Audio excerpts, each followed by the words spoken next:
Assalamualaikum warahmatullahi wabarakatuh. Waalaikumsalam warahmatullahi wabarakatuh. Bismillahirrahmanirrahim. Alhamdulillahi rabbil alamin. Wassalatu wassalamu ala ashrafil anbiya'i wal mursalin, Sayyidina wa maulana Muhammadin wa ala alihi wa ashabihi al-mujahidin at-tahirin, amma ba'du. Saudara-saudara kaum muslimin seiman dan sekeyakinan yang berbahagia, pada suatu hari seketika sedang berkumpul dengan para sahabat, Rasulullah pernah memberikan peringatan.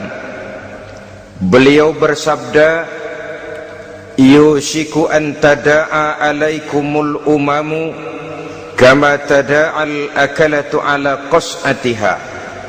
Pada suatu saat nanti akan datang di tengah-tengah kamu, wahai umat Islam, di mana orang-orang lain di sekeliling kamu akan bersatu mengerubungi kamu seperti bersatunya orang-orang mengerubungi makanan di atas meja hidangan.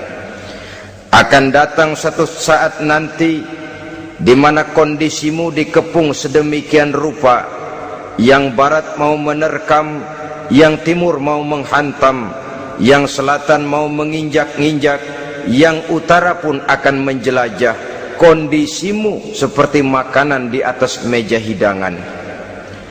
Sebagian sahabat merasa heran dan terkejut, lalu mereka bertanya, amin qillati nahnu yawma izin ya Rasulullah, apakah jumlah kami pada waktu itu sedikit ya Rasul? Kami sampai dikepung sedemikian rupa?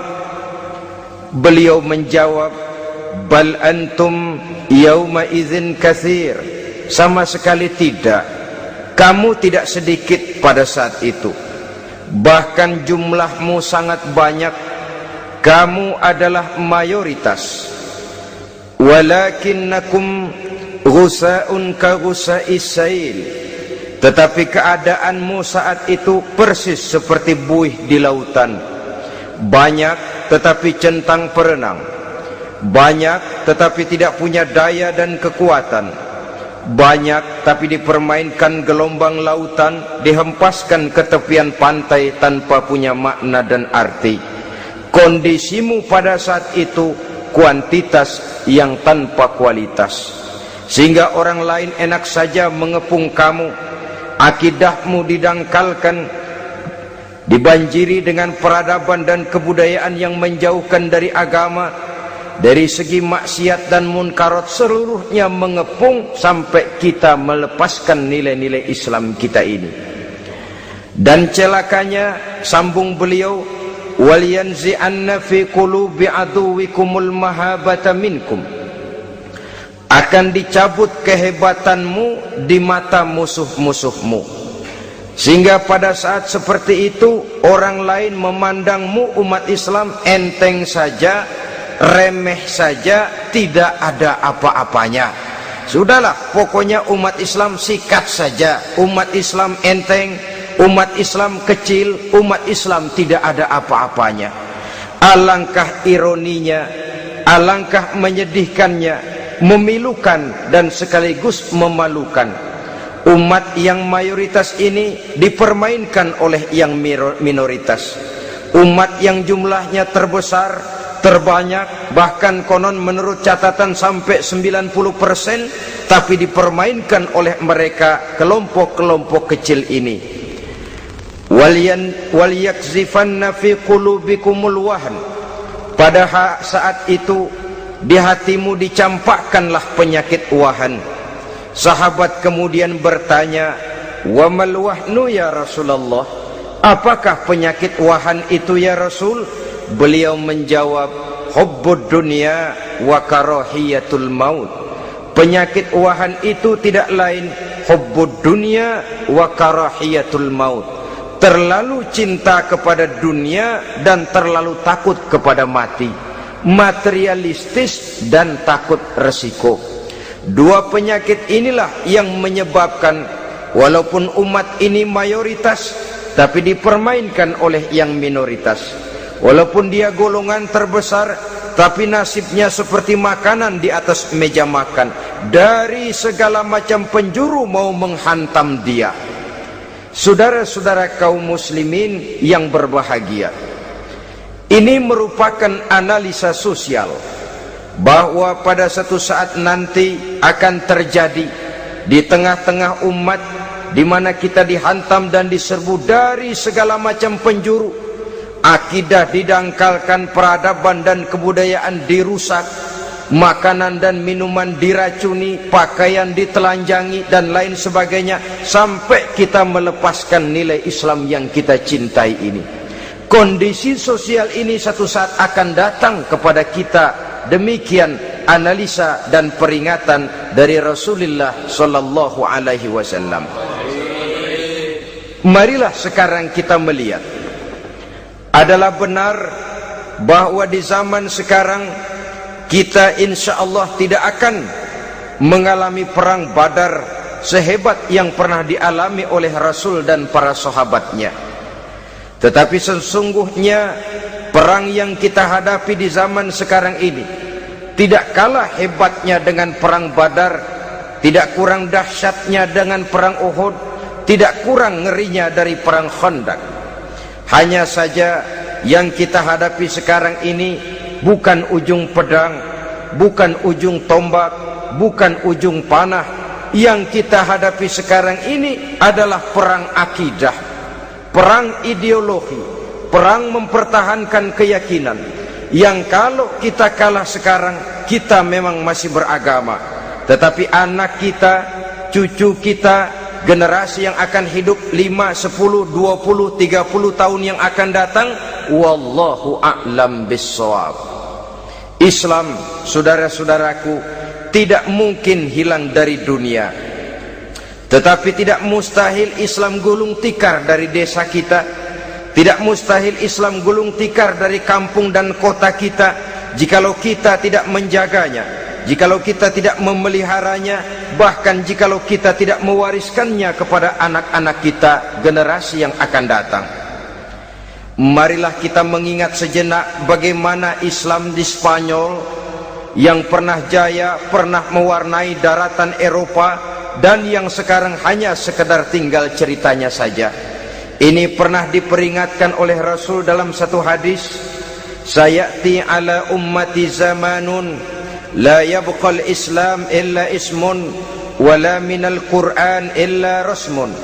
Akan datang satu masa di tengah umatku di mana pada masa itu Islam ada tapi hanya tinggal sekedar namanya saja, dan Quran pun ada tapi cuma sekedar tinggal tulisannya saja. Apabila kita tidak mewariskan ini kepada generasi yang akan datang, maka serbuan-serbuan dari berbagai macam penjuru dari hari ke hari semakin kita rasakan kehebatannya. Tidak mustahil sejarah Spanyol akan terjadi di desa kita, akan terjadi di kampung kita, akan terjadi di kota kita. Orang Spanyol kalau mereka cerita kepada anaknya, mereka akan cerita, nak, di sini dulu ada masjid. Kapan Pak? Dulu bener dah. Banyak orang Islam kalau hari Jumat pada sembahyang, kapan itu Pak? Dulu sekali. Sekarang cuma sekedar tinggal ceritanya saja. Bukankah sesuatu yang sangat tidak mustahil apabila kita tidak menjaga dan mewariskan Islam ini kepada generasi yang akan datang, maka serbuan-serbuan akan membawakan hasil yang diinginkan oleh para penyerbu itu tadi. Kita sudah menjadi umat yang mayoritas, tetapi umat yang mayoritas ini menurut Rasul dikepung sedemikian rupa, akidahnya didangkalkan, peradaban dan kebudayaannya ditekan sedemikian rupa, kehidupan sosialnya dibuat individualis, kemudian dari segi pergaulan, pakaian, makanan, minuman dan sebagainya diracuni, sampai dia tidak lagi berpegang teguh kepada agamanya. Dan dikala itu hilang kehebatan umat ini di mata musuh-musuhnya. Orang lain memandang kita ringan saja, enteng saja, satu umat yang sudah kehilangan wibawa. Padahal konon kabarnya kita mayoritas, tapi enak saja dikutak-kutik orang lain. Dan dikala itu di hati kita merajalela penyakit uahan. Penyakit uahan itu apa? Pertama, hubbud dunia, terlalu cinta kepada dunia. Terlalu cinta kepada dunia yang menyebabkan kita lupa akan tanggung jawab dan kewajiban, lupa meneruskan dan mewariskan Islam kepada generasi yang akan datang. Kita berlomba hanya untuk mengejar dunia dan seluruh isinya, baik dia bernama material, baik dia bernama seksual, baik dia bernama pangkat, jabatan dan kedudukan. Berlomba-lomba kita di dalamnya sampai tercampaklah penyakit hubbud dunia di dalam hati ini. Berurat dan berakar dunia itu, sulit dan berat kita berpisah daripadanya. Akibatnya kemauan untuk berbuat demi dan atas nama agama sangat sulit terwujud di dalam kehidupan ini. Yang kedua, karahiyatul maut, terlalu takut kepada mati. Baik mati ajal, mati dalam artian yang sebenarnya, baik mati usahanya, baik mati karirnya, baik mati pangkat dan jabatannya. Sehingga dengan demikian akibatnya jatuhlah kita menjadi umat yang kehilangan wibawa di mata orang lain. Saudara-saudara kaum muslimin rahimakumullah, saya katakan tadi, perang yang kita hadapi di zaman sekarang adalah perang akidah. Perang menghadapi peradaban dan kebudayaan yang menghancurkan moral daripada anak-anak kita. Perang menghadapi banjirnya maksiat dan munkarat. Yang di tengah-tengah itu, di samping berkewajiban menjaga diri dan keluarga, kita pun juga berkewajiban menjaga anak-anak kita, generasi yang akan datang, mengarahkan dan mendidik mereka sesuai dengan yang dikehendaki oleh Allah Subhanahu wa ta'ala. Oleh sebab itu, pada pertemuan kali ini yang akan saya bicarakan ialah bagaimana idealnya seorang muslim lebih dahulu memberikan pendidikan kepada anak-anaknya. Di tengah satu situasi dan kondisi di mana serbuan datang silih berganti melanda dan menghantam umat Islam, kemana anak-anak kita ini harus kita arahkan? Karena kita orang tua mempunyai tanggung jawab. Anak adalah amanah, menyia-nyiakan amanah adalah dosa, dan dosa itu merupakan satu dosa yang besar. Bahkan orang tua bisa saja masuk neraka kalau tidak bertanggung jawab tentang anak-anaknya.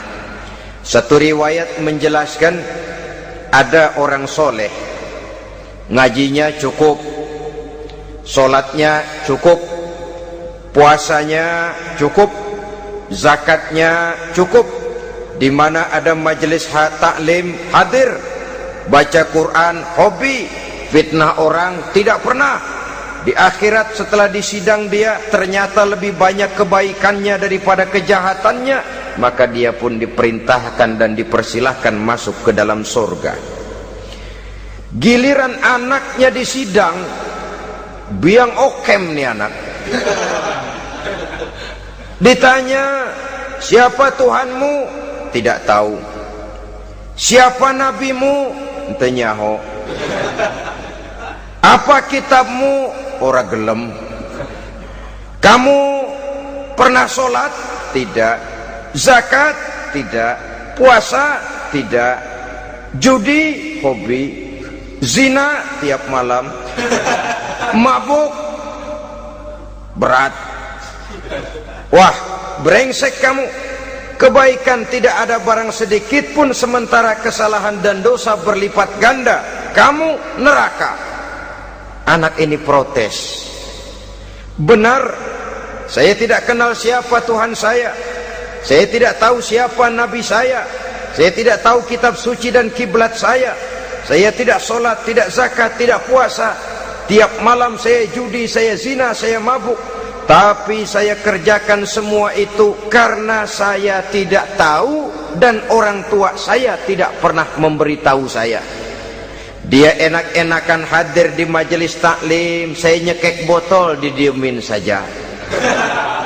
Dia enak-enakan baca Quran, saya zina, didiamkan saja. Saya bukan tidak mau, orang tua saya sama sekali tidak pernah mendidik saya.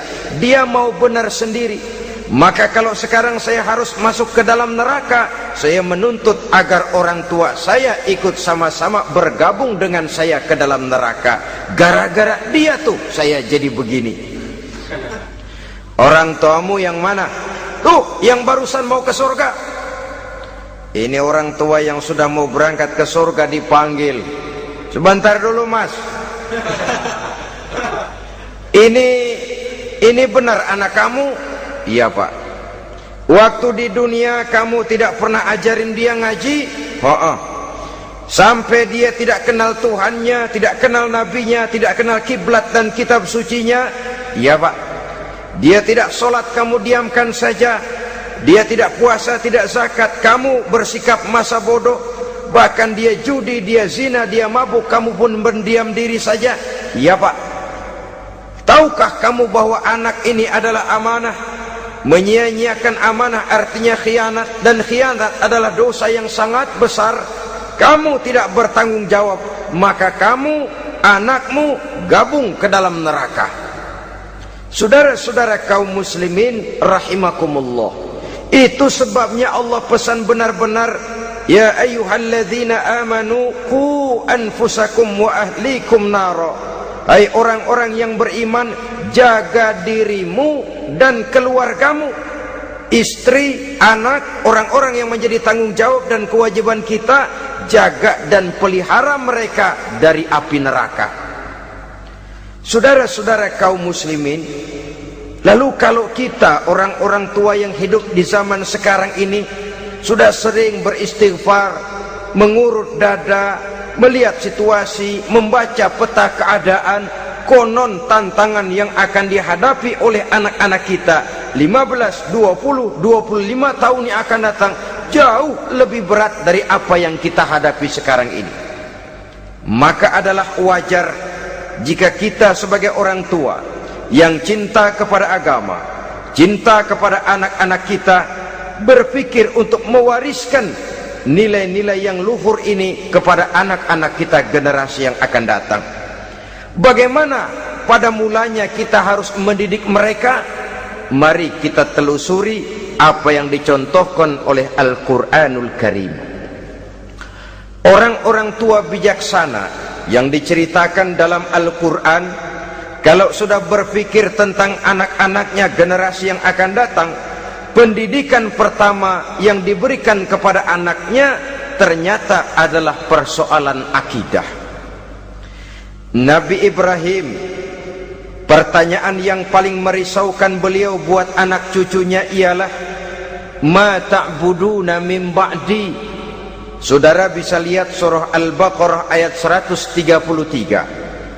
Anak-anakku, kalau pada satu saat nanti aku, ayahmu ini sudah tidak ada lagi, meninggalkan kamu semua, meninggalkan kehidupan dunia ini, ma ta'buduna min ba'di, apa yang akan kamu sembah nak kalau ayah sudah tidak ada lagi?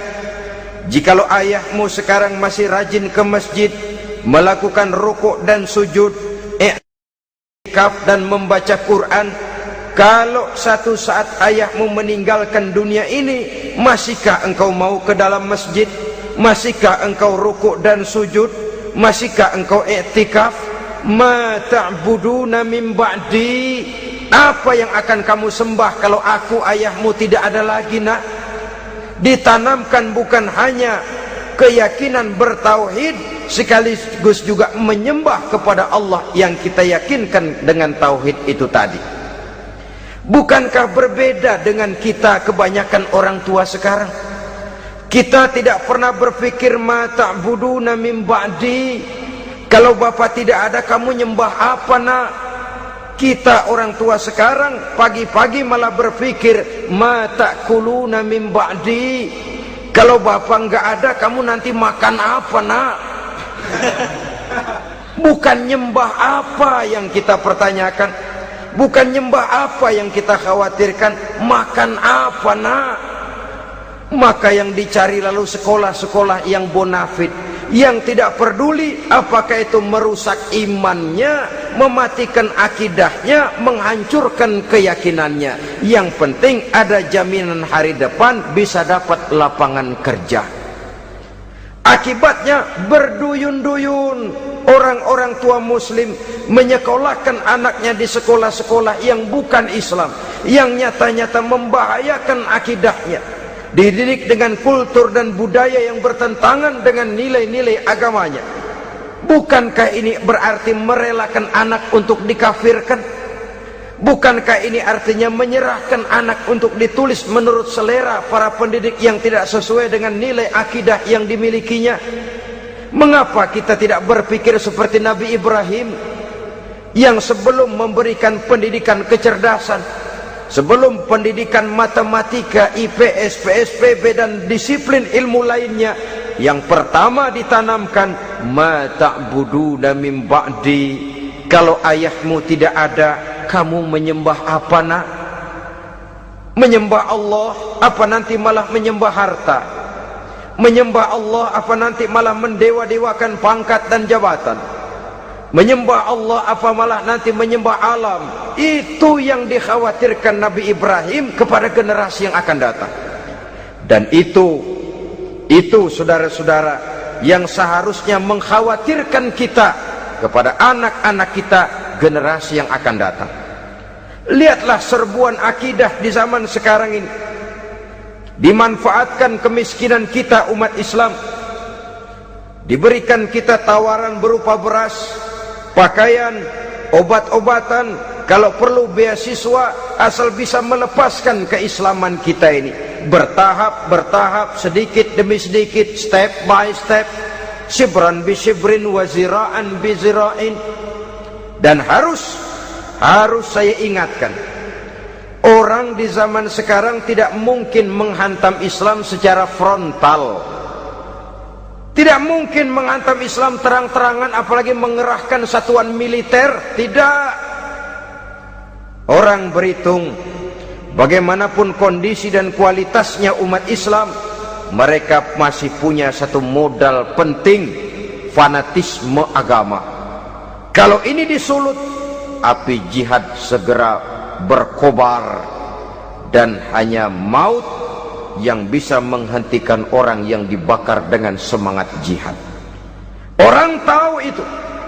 Betapa Uni Soviet kedodoran menghadapi mujahidin Afghanistan yang disulut oleh semangat jihad yang berkobar dengan persenjataan yang primitif ketimbang persenjataan Uni Soviet. Entah mereka pantang surut mundur ke belakang. Jadi jangan mimpi bahwa orang mau menghantam Islam ini dengan melarang pengajian, meruntuhkan masjid, menyegel pondok pesantren. Tidak. Melarang orang sholat. Tidak. Kalau perlu masjid diperbanyak, musola diperbesar. Tapi bikin itu masjid seperti museum, besar, megah, mercusuar, tapi bikin seperti museum. Tempat orang kagum, tempat orang memuji, tapi sunyi dari nilai-nilai ibadah. Saudara-saudara kaum muslimin, untuk sampai kepada penghantaman akidah, jalan yang paling mudah dirintis sekarang ini secara bertahap dan sistematis, memisahkan umat Islam dari Islamnya.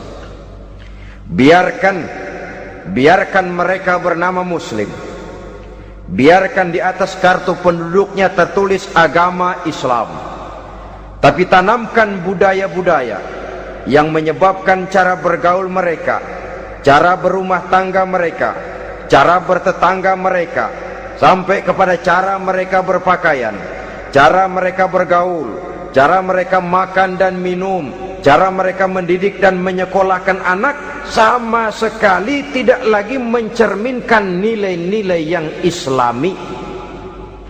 Itu sudah satu usaha yang paling praktis, memisahkan umat Islam dengan Islamnya. Kalau sadarlah kita ke arah ini usaha orang di zaman sekarang, maka yang harus pertama kita tanamkan kepada anak-anak kita, didik mereka dengan jiwa tauhid yang mengkristal di dalam batinnya, meresap sampai ke tulang sumsumnya, yang tidak akan sampai pun nyawa berpisah dari badannya, akidah itu tidak akan berpisah dari hatinya. Bahkan dia sanggup dengan tegar berkata, lebih baik saya melarat karena mempertahankan iman daripada hidup mewah dengan menjual akidah. Satu khitah, satu garis kehidupan yang perlu kita wariskan kepada anak-anak kita, generasi yang akan datang. Dahulu ada satu tradisi, saudara-saudara. Kalau anak gadis kita dilamar orang, orang lalu bertanya, anakmu mau ngelamar gadis saya, apa sudah khatam Quran berapa kali? Apa sudah bisa baca kitab macam-macam dan lain sebagainya? Sehingga lahirlah satu kebanggaan. Apapun motifnya, tapi pertanyaan semacam ini zaman sekarang sudah langka. Paling-paling yang ditanya kalau anaknya dilamar orang, anakmu kerja di mana? Gajinya sebulan berapa? Kendaraannya bebek apa soang apa-apa? Itu yang kita pertanyakan, berkisar di seputar materi, kerja, job, status sosial dan lain sebagainya. Perkara bisa baca Quran atau tidak, nomor 18. Perkara sembahyangnya rajin apa tidak, nomor 36. Saudara hadirin, akibatnya terjadi pergeseran nilai. Maka mendidik anak menurut tuntunan Quran adalah seperti yang diberikan contoh oleh Luqmanul Hakim, yang diceritakan dalam surah Luqman mulai ayat 11 dan selanjutnya. Apa pendidikan pertama yang harus kita berikan kepada anak? Pertama, ya bunayya la tusyrik billah. Wahai anakku, jangan sekali-kali engkau menyekutukan Allah. Nak, jaga tauhid, pelihara iman, mantapkan akidah. Ini dasar yang pertama. Belum lagi anak mengenal berbagai macam disiplin ilmu, yang pertama ditanamkan tauhid. Ini yang mendasari kehidupan. Ini yang akan menjadi mewarnai dan menjadi warna dari kepribadian seseorang. Sentuhan jiwa tauhid di dalam diri si anak. Belum lagi sempat dia kenal yang lain. Yang pertama yang kita tanamkan, kita wariskan, kita berikan, la tusyrik billah. Jangan sekali-kali menyekutukan Allah. Nah, kalau ini sudah tertanam, ini sudah merupakan satu fondasi yang kuat. Selebihnya nanti tinggal melihat bakat si anak, kemana dia harus dididik ini. Yang terpenting nilai iman lebih dahulu tanamkan. Dan untuk menghancurkan nilai keimanan, saudara-saudara, saya katakan, ingatkan kepada hadis di awal tadi, dikepung kita dari berbagai macam penjuru agar bisa melepaskan nilai-nilai iman dan keyakinan. Proses pendangkalan akidah, ditanamkan keraguan kepada agama, ditanamkan rasa malu beragama, sholat malu, baca Quran malu, berangkat ke masjid malu, pakai jilbab malu. Ditanamkan rasa malu beragama, sehingga bertahap sedikit demi sedikit kita mulai berpisah dengan kehidupan beragama. Ditanamkan hal yang sedemikian rupa dari berbagai macam penjuru. Dihantam akidah, akidah kuat, dihantam dari segi peradaban dan kebudayaan. Diperbanyaklah peradaban dan kebudayaan yang bukan mendekatkan kita dengan agama, malah mendekatkan kita dengan neraka, menjauhkan kita dari agama, menjauhkan kita dari nilai-nilai luhur yang diwariskan oleh orang-orang tua kita terdahulu. Adalah kewajiban kita yang pertama mendidik anak, menanamkan roh, jiwa dan semangat tauhid di dalam diri mereka. Saudara-saudara kaum muslimin rahimakumullah, kenapa kita lebih dahulukan menanamkan jiwa, roh dan semangat tauhid ini kepada anak-anak kita? Pertama, kita tidak hanya ingin sekedar mempunyai anak yang pintar, tetapi lebih daripada itu kita pun ingin mempunyai anak yang benar. Segala macam disiplin ilmu, segala macam bentuk penalaran ilmiah dan pengisian intelektualitas manusia mungkin di satu sisi akan membuat dia pintar, tapi di sisi lain belum tentu akan membuat dia benar. Nabi pernah memberikan peringatan, man izdada ilman walam yazdad huda lam yazdad minallahi illa bu'da. Orang yang hanya bertambah ilmu pengetahuannya tapi tidak bertambah hidayah dari Allah, tidak makin mantap keimanannya, maka seluruh nilai-nilai ilmunya hanya akan menjauhkan dia dari Allah Subhanahu wa ta'ala. Dan adalah lebih merupakan azab daripada nikmat kalau kita diberikan ilmu pengetahuan yang hanya akan menyebabkan kita semakin jauh dari Allah Subhanahu wa ta'ala. Yang kedua, sesungguhnya roh, jiwa dan semangat tauhid yang melekat dalam diri anak pada puncaknya akan melahirkan satu disiplin murni yang tumbuh dari dalam dirinya sendiri, di mana si anak dalam kehidupannya merasakan dimanapun dia berada, kemanapun dia pergi, ia selalu merasakan kehadiran Allah dekat dalam hidupnya. Ia sadar sesadar-sadarnya bahwa tidak ada satu perbuatan yang bagaimanapun kecilnya yang bisa disembunyikan dari kekuasaan Allah Subhanahu wa ta'ala. Yang ketiga, dengan penanaman roh, jiwa dan semangat iman ini, maka diharapkan anak-anak nanti pada pertumbuhannya sanggup mengendalikan hawa nafsunya. Dengan kata lain, bahwa penanaman jiwa tauhid, penanaman roh dan semangat keimanan ini merupakan kondisi dasar yang harus dilakukan sebelum yang lain-lainnya. Kemudian pendidikan kedua yang diberikan oleh Al-Quran melalui contoh dan model dengan Luqmanul Hakim ini, setelah menanamkan tauhid, ditanamkanlah kepada si anak ini rasa hormat kepada orang tuanya. Wa wassaynal insana biwalidayhi, dan kami wasiatkan kepada manusia untuk berbakti kepada ibu bapaknya. Hamalathu ummuhu wahnan ala wahnin, karena ibunya telah mengandungnya dengan kepayahan di atas kepayahan, maksudnya dengan kepayahan dan kelelahan yang berlipat ganda. Sehingga ketika Rasul ditanyakan orang, ya Rasul, siapa yang paling harus saya taati di dunia ini? Beliau menjawab, ibumu. Kemudian siapa lagi ya Rasul? Ibumu. Setelah itu siapa lagi ya Rasul? Ibumu. Dan kemudian siapa ya Rasul? Bapakmu. Ibu, ibu, ibu, bapak.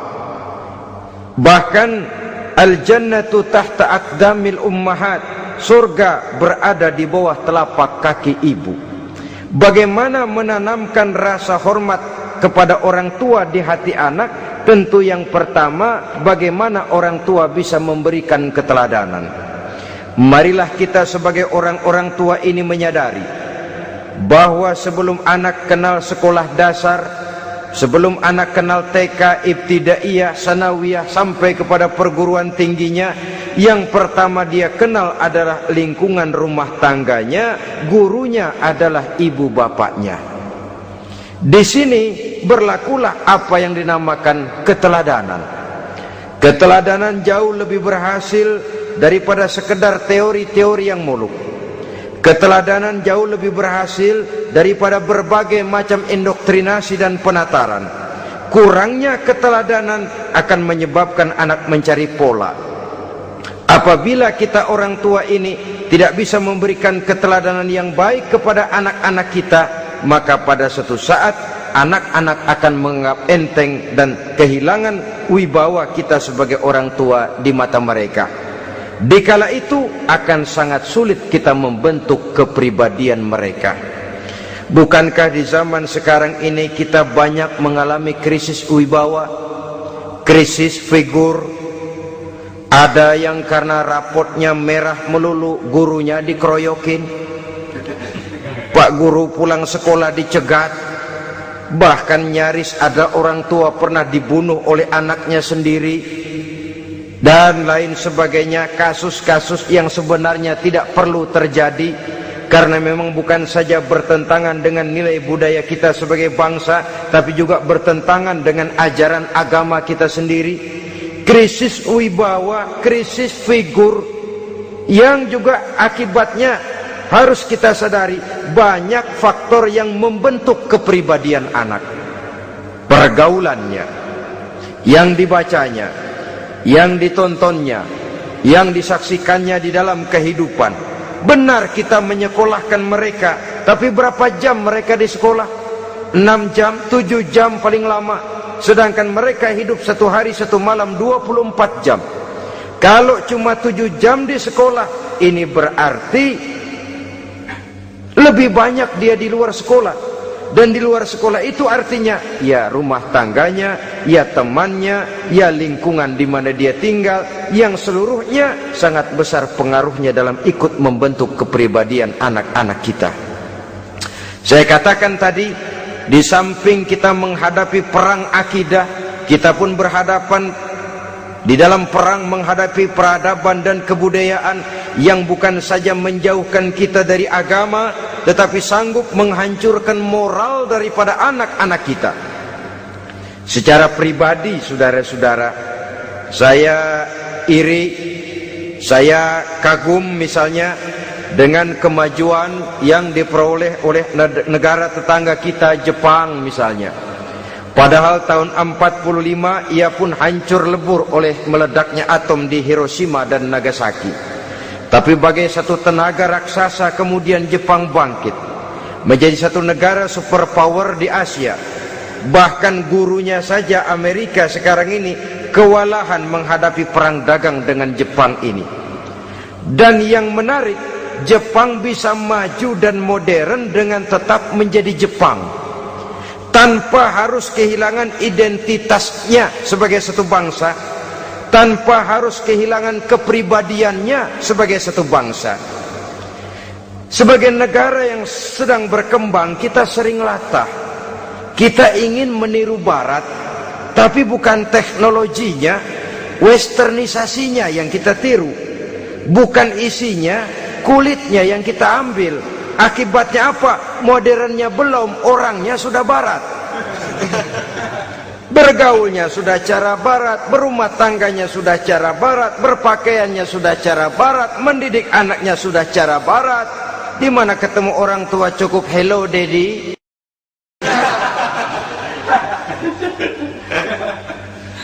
Kulitnya kita ambil, sementara isinya kita campakkan.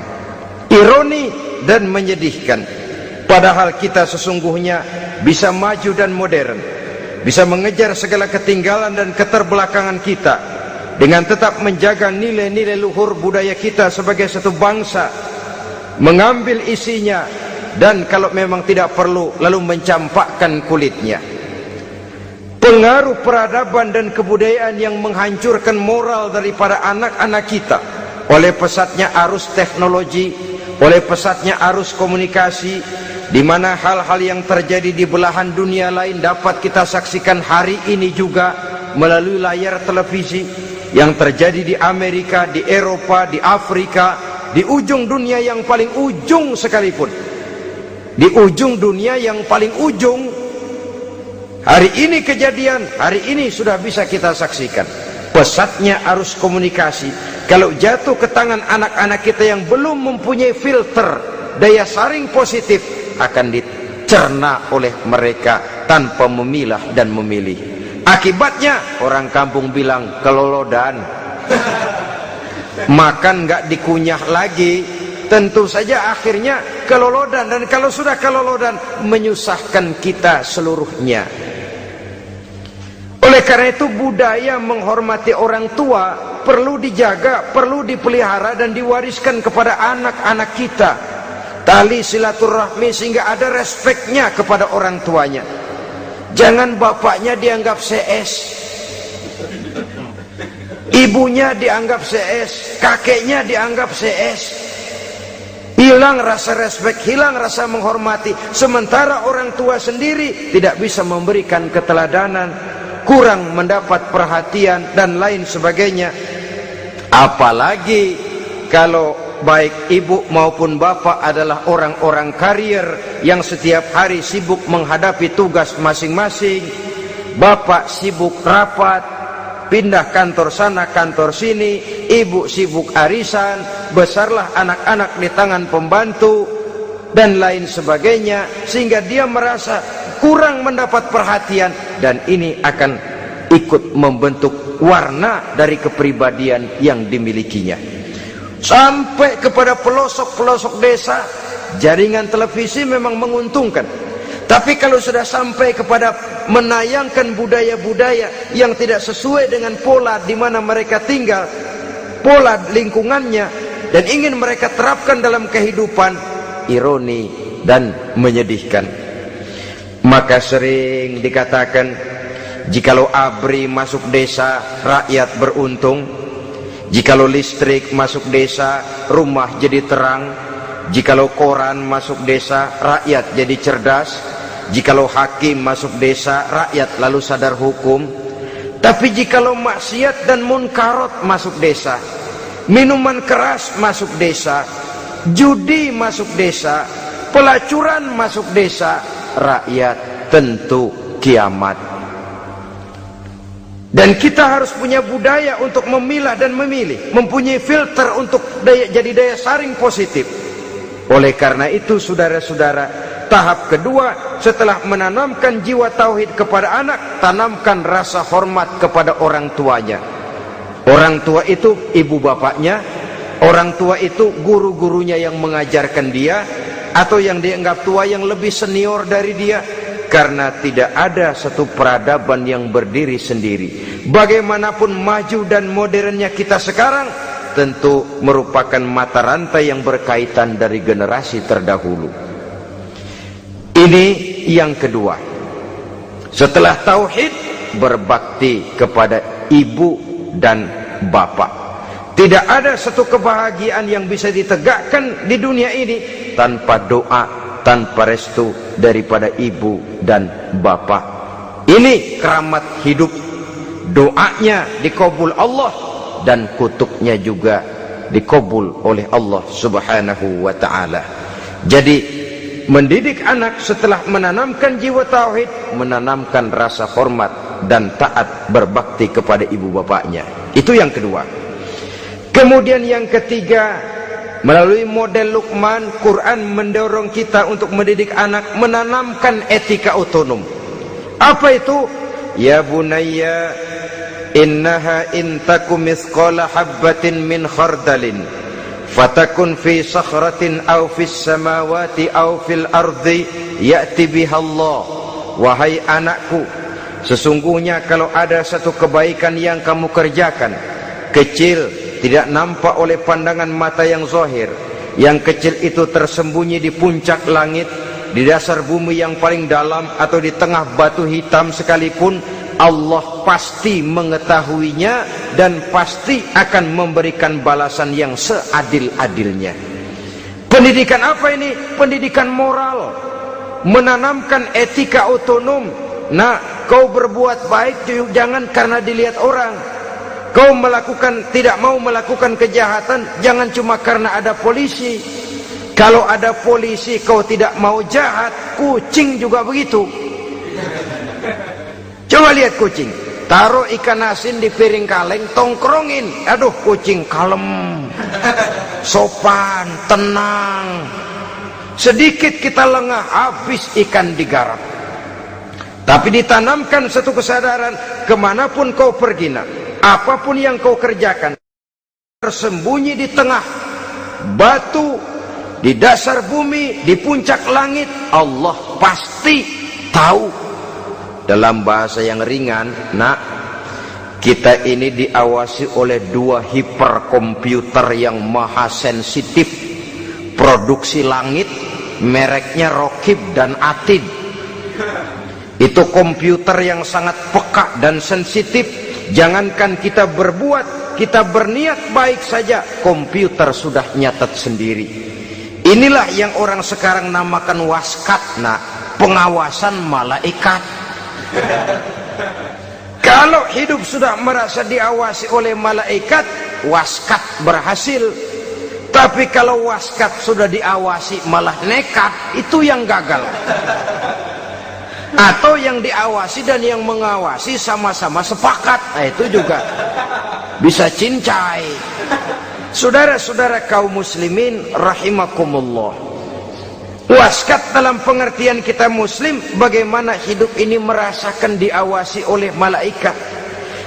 Intelektualitas yang tinggi sekalipun, IQ yang nilainya plus sekalipun, disiplin ilmu yang bagaimanapun banyak yang memenuhi benak kita, tanpa diiringi oleh etika otonom, orang sering mencari celah dan kesempatan. Mencari celah dan kesempatan.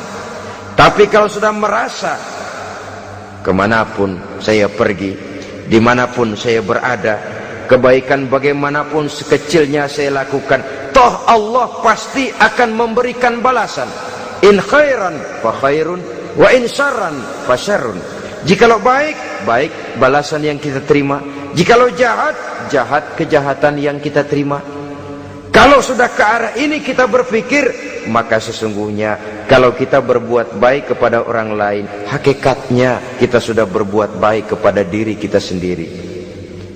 Lalu tidak ada merasa rugi berbuat baik kepada orang, karena manakala dia melakukan kebaikan kepada orang lain, artinya dia sudah berbuat baik untuk dirinya sendiri.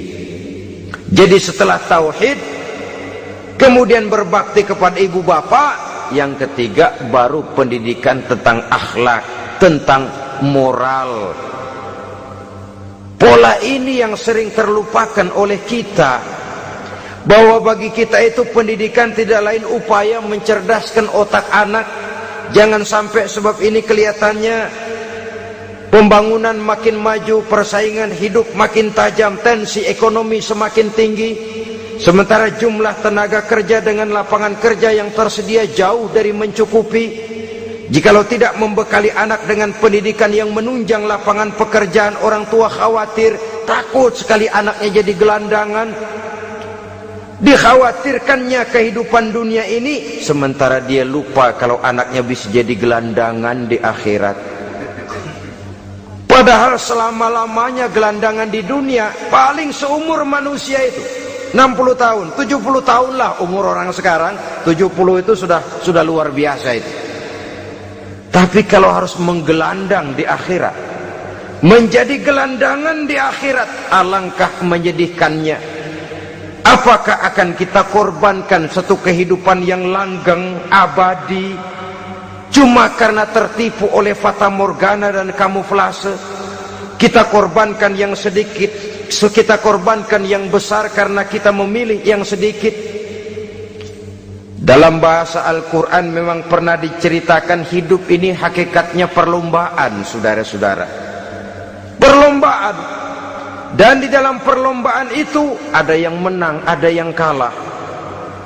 Al-Quran lalu memberikan peringatan, Alhaakumut takatsur, kamu telah lalai karena berlomba-lomba memperbanyak harta, mempertinggi pangkat dan kedudukan, hatta zurtumul maqabir, sampai kamu akan masuk ke liang kubur baru sadar.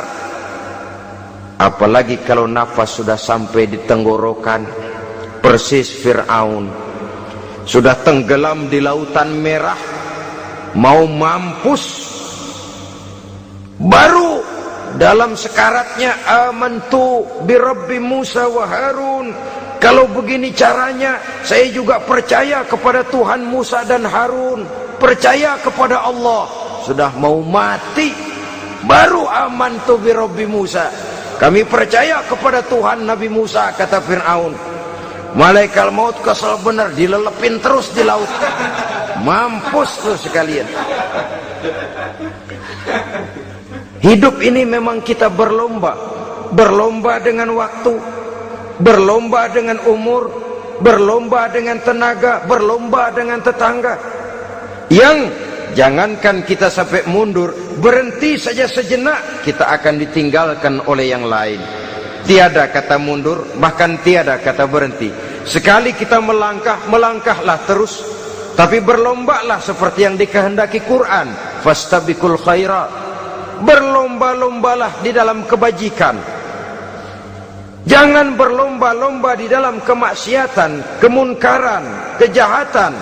Berlombalah dalam urusan kebaikan. Saudara-saudara kaum muslimin rahimakumullah, tauhid, berbakti kepada ibu bapa, kemudian pendidikan tentang moral. Apabila pendidikan tentang moral sudah tertanam, barulah lihat bakat si anak. Kemana bakatnya? Anak saya kelihatannya dari kecil demennya main bedil-bedilan saja. Abri kali itu. Kirim ke Magelang, masukkan akabri. Tapi dengan syarat 3 itu tadi. Iman sudah tertanam, rasa bakti kepada ibu bapak sudah ada, dan punya nilai moral. Sehingga boleh jadi nanti dia menjadi jenderal yang beriman, yang berbakti kepada ibu bapaknya, dan punya moral yang tinggi. Kan lebih baik rakyat rendah tapi akhlaknya tinggi daripada pejabat tinggi tapi moralnya rendah. Jauh lebih baik rakyat rendah punya moral tinggi ketimbang pejabat tinggi punya moral rendah. Nilai moral ini yang jadi ukuran dan barometer di masyarakat. Yang ini yang sering kita lupakan, bahwa kehancuran satu bangsa dimanapun di dunia ini selalu dimulai dengan kehancuran moral daripada bangsa itu sendiri. Sekarang membina nilai moral ini berat. Gadis kita, remaja, putri, diberikan pakaian jilbab, mungkin dia sendiri masih setengah-setengah, ditambah lagi oleh ledekan temennya. Jilbab lah kuno, bau sorga lah, bau masjid lah, bau menyan lah. Ditanamkan rasa malu untuk hidup dekat dengan agama. Kalau moral semacam ini sudah tertanam, sedikit demi sedikit kita mulai mengucapkan selamat tinggal kepada agama. Dan kemalangan apa yang lebih malang kalau kita sudah jauh dari agama ini? Bukankah Islam telah menyelamatkan manusia dari penyakit jahiliyah dan membawanya kepada satu kehidupan yang maju dan modern? Kalau kita tinggalkan Islam ini, bukankah artinya kita akan kembali kepada satu zaman jahiliyah? Hanya saja jahiliyah itu berada di abad modern. Versinya tentu lebih modern. Kalau zaman jahiliyah dulu mabuknya pakai arak, zaman sekarang sudah macam-macam orang bisa mabuk. Kalau zaman jahiliyah dulu anak perempuan dikubur hidup-hidup, zaman sekarang kadang-kadang belum sempat lahir ke dunia, malah sudah dibunuh lebih dahulu. Versinya saja yang berbeda. Kalau di zaman jahiliyah dahulu manusia menyembah batu yang bernama Latta, Uzza, Manat dan Hubal, di zaman jahiliyah modern sekarang ini orang sering menyembah kepala bagiannya, sering menyembah atasannya, sering menyembah komputer, sering menyembah teknologi modern yang lebih diyakininya daripada Allah sebagai keyakinan sentral di dalam hidupnya. Saudara-saudara kaum muslimin rahimakumullah. Jadi yang ketiga, nilai moral yang ditanamkan kepada anak-anak kita supaya dia bisa menghadapi tantangan-tantangan hidup yang semakin berat ini dengan tetap berpegang teguh kepada nilai-nilai moral yang diwarnai oleh jiwa keimanannya yang bersumber dari ajaran agamanya. 3. Kemudian yang keempat, barulah tatanan kehidupan sehari-hari. Apa kata Luqman? Ya bunayya aqimis shalah. Setelah bertauhid, berbakti kepada ibu bapa, punya nilai moral. Ya bunayya aqimis shalah, nak dirikan solat. Rumah tangga muslim. Anak berumur 7 tahun sudah berani meninggalkan solat, kata Nabi, pukul. bukan untuk menyakiti, untuk mendidik. Karena sayang kepada anak. Saudara-saudara, kita khawatir betul kepada anak. Kalau dia pulang dari sekolah, buru-buru kita sebagai orang tua bertanya, sudah makan nak? Sudah istirahat nak? Tapi jarang kita sebagai orang tua melontarkan, sudah sholat nak? Bahkan kita bisa memberikan sugesti kepada anak. Nah, kalau kau naik kelas 1 sampai naik ke kelas 2, bapak beliin sepeda. Tamat SD nak, motor. Tamat SMP nak, ke Bali kita. Tamat SMA nak, Singapura. Saudara-saudara, tapi kalau untuk urusan sholat misalnya, kita tidak pernah memberikan sugesti kepada anak-anak kita. Nah, kalau kau hafal Fatihah lengkap dengan artinya, bapak beliin sepatu. Nah, kalau kau bisa sholat dengan baik, cukup syarat rukunnya, bapak beliin sepeda. Ada rangsangan, ada sugesti yang membuat anak lebih tergerak untuk hidup dalam suasana keagamaan. Ya bunayya aqimis sholah, nak dirikan sholat. Sebab ini sandaran vertikal yang paling langsung antara manusia dengan Tuhannya. Menyadari bahwa sepanjang yang bisa dilakukan oleh manusia hanyalah berusaha dan berusaha, dan kepastian sepenuhnya ada di tangan Allah. Dengan sholat kepribadianmu diperteguh, dengan sholat sandaran vertikalmu kepada Allah diperkuat. Dan pada waktunya nanti Al-Quran memberikan bimbingan, hendaklah minta tolong kepada Allah dengan sabar dan tetap mendirikan sholat. Ya bunayya aqimis sholat. Setelah itu wa'mur bil ma'rufi wanha 'anil munkar. Tegaklah membina yang ma'ruf, tegaklah mencegah yang munkar. Ini sikap hidup sudah. Sholat tadi tugas hidup. Lalu sikap hidup tampil di tengah masyarakat, membina yang ma'ruf, mencegah yang munkar sesuai dengan kesanggupan masing-masing. Bukankah setiap kita kepingin punya anak yang bermanfaat, setidaknya bagi keluarganya, syukur kalau bisa bagi lingkungannya, bagi masyarakat, bangsa dan negaranya. Dan satu di antara tanda orang yang bermanfaat, kalau dia bisa hidup menjadi penganjur yang ma'ruf dan pencegah yang munkar. Dan itu kalau tidak ada hidayah, sulit orang mau melaksanakan itu. Sebab apa? Ada kecenderungan belakangan ini di mana agama dianggap urusan pribadi. Sehingga orang lalu sering bilang, jangan bawa-bawa agama dah, itu kan bukan urusan agama. Ini sudah ciri berpikirnya sekuler. Jangan bawa-bawa agama. Agama urusan pribadi, artinya orang mau sholat mau enggak, jangan bilang apa-apa dah, urusan dia sendirian. Dia mau puasa dia enggak, merdeka saja, urusan pribadi. Agama bukan persoalan pribadi. Apalagi jika sudah menyangkut amar ma'ruf dan nahi munkar, siap menegakkan yang baik, mencegah yang munkar, untuk tegaknya satu masyarakat yang diwarnai oleh kebaikan dan terhindar dari segala macam kejahatan. Dan terus ayat-ayat selanjutnya mencerminkan sikap hidup.